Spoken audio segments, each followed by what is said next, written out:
दोस्तों समय यात्रा ये शब्द सुनते ही आपके दिमाग में टाइम मशीन आई होगी जिसे हम मूवीज और शोज में देखते हैं। लेकिन आज मैं आपको महाभारत और रामायण की कुछ ऐसी कहानियां बताने वाला हूं जिसमें कि समय यात्रा और टाइम डायलेशन के बारे में साफ साफ बताया गया है। नमस्कार दोस्तों, मैं हूं गणेश चतुर्वेदी और आप लोगों का मेरे चैनल में स्वागत है।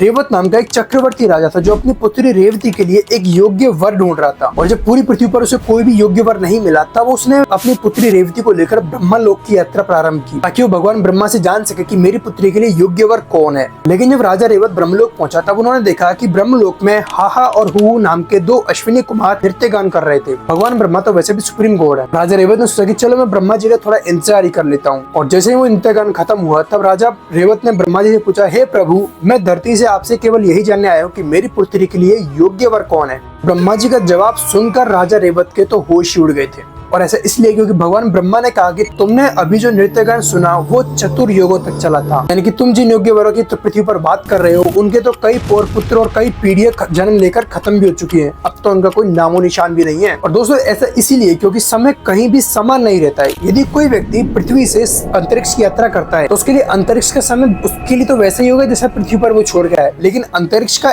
एक साल पृथ्वी पर 50 से 60 साल के बराबर होता है। जो व्यक्ति ब्रह्मलोक की यात्रा करके आएगा उसके लिए तो ब्रह्मलोक का एक दिन पृथ्वी के 4 अरब 32 करोड़ लाइट ईयर्स के बराबर होगा। और दोस्तों इतना बड़ा अंक है जिसके जीरोस को आसानी से लिखा नहीं जा सकता है। और श्रीमद् भागवतम की एक कहानी के अनुसार जब भगवान श्री कृष्ण की सच्चाई जानने के लिए ब्रह्मा जी ने उनके सभी ग्वाले मित्रों और बच्चों को एकत्रित करके ब्रह्मलोक ले आए थे, तब कृष्ण जी को ब्रह्मा जी की इस चाल के बारे में पता चला। तो कृष्ण जी ने बिना किसी को पता चले अपने ही स्वरूप से कई ग्वालों और कई बच्चों का रूप ले लिया और एक साथ सबके साथ रहने लगे। और जब ब्रह्मा जी उनको सबको ग्वालों को लेकर ब्रह्मलोक पहुंचे तब उन्होंने पीछे मुड़ के देखा कि देखो तो सही पृथ्वी पर चल क्या रहा है। तब ब्रह्मा जी ने जो दृश्य देखा उसे देखकर ब्रह्मा जी के भी होश उड़ गए थे। ब्रह्मा जी ने देखा कि जिन ग्वालों और बछड़ों को अपने साथ लाए हैं वो तो पृथ्वी पर ही घूम रहे हैं। पृथ्वी पर पूरा एक साल बीत चुका है और किसी को इस बारे में पता नहीं है कि असली ग्वाले और बछड़े कहाँ गए। माता अपने ग्वाले पुत्रों को काफी बढ़िया तरीके से प्यार कर रही है, गाय भी अपने बछड़ों को काफी बढ़िया तरीके से दूध पिला रही है और सब कुछ काफी बढ़िया चल रहा है।